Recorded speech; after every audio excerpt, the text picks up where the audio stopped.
பைபிளில் இருக்கிற முதல் புத்தகமாகிய ஆதியாகமத்தில் தேவன் எப்படி உலகத்தை படைத்தார் அப்படிங்கிற கதை சொல்லப்பட்டிருக்கு. அதில் முதல் அத்தியாயத்தில் கடவுள் மிருகங்களையெல்லாம் மனிதனை படைக்கிறதுக்கு முன்னால் படைத்தார் அப்படின்னும், இரண்டாம் அத்தியாயத்தில் மனிதனை படைத்து விட்டு அதற்கு பிறகு மிருகங்களை படைத்தார் அப்படின்னும் முரண்பாடான ஒரு கருத்து சொல்லப்பட்டிருக்கு.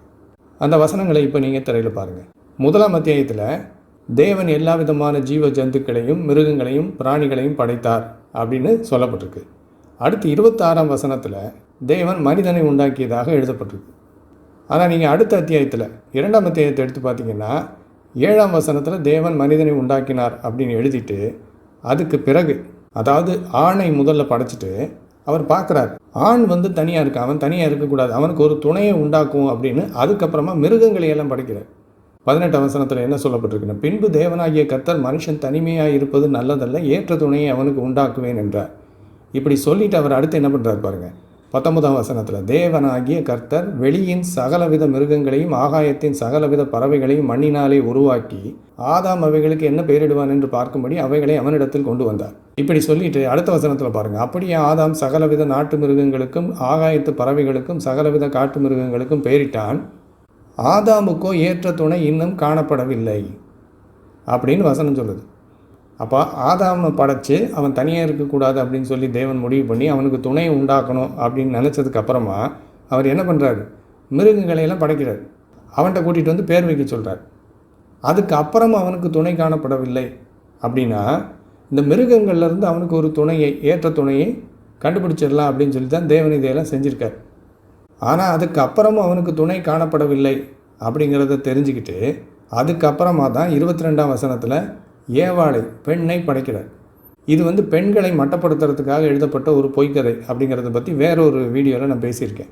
ஆனால் பைபிளில் சொல்லப்பட்டிருக்கிற இந்த கதையை அப்படியே எடுத்து பார்த்தீங்கன்னா, இங்கே இந்த 2ஆம் அத்தியாயத்தில் மிருகங்களை ஆண்டவர் எப்போ படைக்கிறார், ஆணை படைத்ததற்கு பிறகு, மனுஷனை படைத்ததுக்கு அப்புறம். ஆனால் ஆதியாகமம் முதல் அத்தியாயத்தை எடுத்து பார்த்தீங்கன்னா அங்கே மிருகங்களை முதல்ல படைச்சிடுறார், அதுக்கப்புறம் தான் மனிதனை படைக்கிறார். அப்போது இந்த பைபிளில் இருக்கிற 2 கதைகள்லேயே ஒன்றுக்கு ஒன்று முரண்பாடு இருக்குது. இதுக்கு காரணம் என்னன்னு கேட்டிங்கன்னா, இது உண்மையாக நடந்த சம்பவம் கிடையாது. ஆதியிலே தேவன் வானத்தையும் பூமியையும் சிருஷ்டித்தார் அப்படின்னு பைபிள் சொல்லுது, அது உண்மை கதை இல்லை. எல்லா மதங்கள்லையுமே கடவுள் உலகத்தை எப்படி படைச்சார்னு ஒரு பொய்க்கதை எழுதி வச்சுருக்கிறாங்களோ அதே மாதிரி பைபிள்லேயும் ஒரு பொய்க்கதை எழுதியிருக்கிறாங்க. இந்த பொய்க்கதையும் இவங்களாக எழுதாமல் இதுக்கு முன்னால் இருந்த மதங்கள்லேருந்து காப்பி அடித்து அன்றைக்கு இவங்க மத்தியில் பிரபலமாக இருந்த 2 கதைகளையும் சேர்த்து வச்சுருக்கிறாங்க பைபிளில். அதனால தான் இந்த கதைகள் உண்மை இல்லை அப்படிங்கிறதையும் தாண்டி இந்த கதைகள்லேயே முரண்பாடு இருக்குது. சரி, இப்போ கிறிஸ்தவ அறிஞர்கள் இதுக்கு என்ன பதில் கொடுப்பாங்க அப்படின்னா, இல்லை நீங்கள் சொல்கிறது தப்பு, மிருகங்களை முதல்ல படைச்சிட்டு மனிதனை பிறகு படைத்தார் அப்படின்னு முதல் அத்தியாயத்தில் சொல்லப்பட்டிருக்கிறபடி தான் 2ஆம் அத்தியாயத்திலையும் சொல்லப்பட்டிருக்குது அப்படின்வாங்க.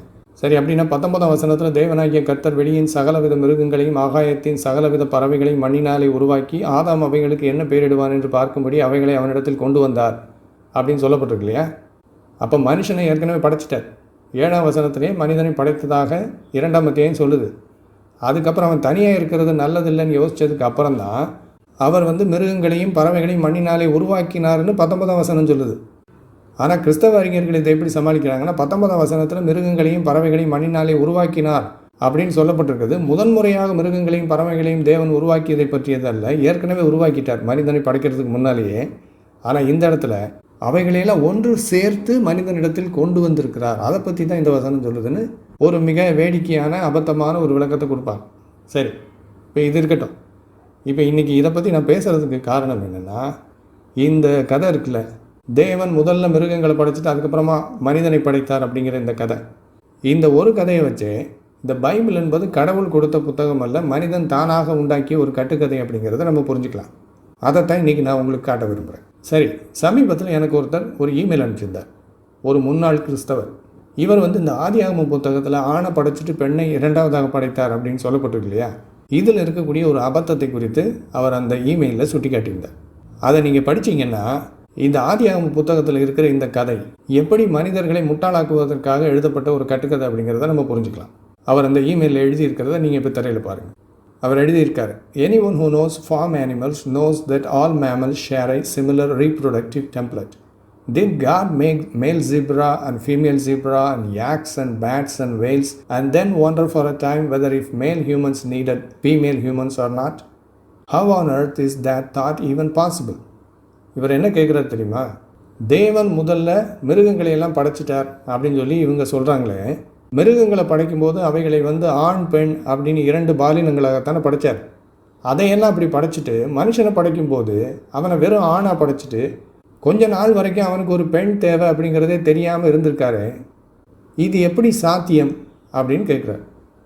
இப்போது பைபிளில் இருக்கிற முரண்பாட்டை சுட்டி காட்டும்போது இந்த கிறிஸ்தவறிஞர்கள் ஒரு விளக்கம் கொடுக்குறாங்கல்ல, இல்லை 2ஆம் அத்தியாயத்திலே மிருகங்களை முதல்ல படைச்சிட்டு தான் கடவுள் மனிதனை படைத்தார் அப்படின்னு. அந்த விளக்கத்தை அப்படியே நம்ம எடுத்துக்குவோம். இப்போ எனக்கு இந்த இமெயில் அனுப்பிச்சிருக்காரு இந்த நண்பர், இவர் ஒரு முன்னாள் கிறிஸ்தவர். இவர் சுட்டி காட்டுற அந்த விஷயத்தை கொஞ்சம் கவனிங்க. கடவுள் ஆம்பளையை படைக்கிறார், ஆனால் அவருக்கு ஒரு ஆணுக்கு பெண் தேவை அப்படின்னு அப்போ தெரியல. இது எப்படி சாத்தியம்? அதுக்கு முன்னாலே அவர் மிருகங்களையெல்லாம் படைச்சிட்டார். மிருகங்களை படைக்கும்போது ஆண் பெண் 2 பாலினங்களாக மிருகங்களை படைச்சிருக்கார். குதிரையாக இருந்தாலும் சரி, யானையாக இருந்தாலும் சரி, திமிங்கலமாக இருந்தாலும் சரி, எல்லாத்தையும் ஆண் பெண் பாலினங்களாக படைச்சிட்டு மனிதனை படைக்கும் போது மட்டும் மறந்துட்டார். அவனை வெறும் ஆணாக படைச்சிட்டு விட்டுட்டார். கொஞ்ச நாள் கழித்து தான் அவருக்கு யோசனை வருது, அவன் தனியாக இருப்பது நல்லதில்ல, அவனுக்கு ஒரு துணையை உண்டாக்குவோம் அப்படின்னு. இது அபத்தமாக இல்லையா அப்படின்னு கேட்குறாரு. ஆண் பெண் என்கின்ற அந்த முறை இருக்கு இல்லையா, அது அவருடைய படைப்பில் ஏற்கனவே இருக்குது. மிருகங்களை எல்லாத்தையும் ஆண் பெண்ணு தான் படைச்சிருக்கார். ஆனால் மனுஷனை படைக்கும்போது மட்டும் மறந்துட்டார், உயிரினங்களை ஆண் பெண் 2 பாலினங்களாக படைக்கணும் அப்படின்னு. அதுக்கப்புறமா பார்க்குறார், ஆண் தனியாக இருப்பது நல்லதில்லை அப்படின்னு. சரி, அப்போவாவது பெண்ணை படைச்சாரா? இல்லை. மிருகங்களையெல்லாம் கூட்டிகிட்டு வர்றார் வரிசையாக ஆதாமுக்கிட்ட பேர் வைக்கிறதுக்கு. ஆதாமும் பேர் வச்சுட்டான். அதுக்கப்புறமும் ஆணுக்கு துணை இல்லையே, ஆதாமுக்கு ஏற்ற துணை காணப்படவில்லையே. அந்த வசனத்தை பாருங்கள், 20ஆம் வசனம். ஆதாமுக்கோ ஏற்ற துணை இன்னும் காணப்படவில்லை. அப்போ அதுக்கு முன்னால் அவர் செஞ்சது எல்லாமே எதுக்கு? மிருகங்களை கூட்டிகிட்டு வந்ததெல்லாம் அந்த மிருகங்கள்லேருந்து ஆணுக்கு ஒரு ஏற்ற துணையை கண்டுபிடிச்சிடலாம் அப்படிங்கிறதுக்காக. அதனால தான் அதுக்கு அப்புறமும் அவனுக்கு ஏற்ற துணை காணப்படவில்லை அப்படின்னு யோசிச்சுட்டு அதுக்கப்புறமா பெண்ணை படைக்கிறார். அப்போ பைபிளில் இருக்கிற இந்த கதை இருக்கு இல்லையா, இது இவங்களுடைய கடவுளை ரொம்ப வேடிக்கையானவராக சித்தரித்து காமிக்குது. எல்லாத்தையும் படைச்சிட்டார். படைச்சதுக்கப்புறம் மனிதனை படைக்கும்போது மட்டும் ஆணை படைச்சிட்டார். அப்புறமா யோசிக்கிறார், அவன் தனியாக இருக்கக்கூடாது அப்படின்னு. அதுக்காக துணையை ஏற்படுத்துறதுக்காக அப்படி மிருகங்களெல்லாம் கூட்டிகிட்டு வர்றார். பேர் வைக்கிற சாக்கில் அப்படியே கண்டுபிடிச்சிடலாம் அவனுக்கு ஒரு ஏற்ற துணை அப்படின்னு. அது நடக்கலை.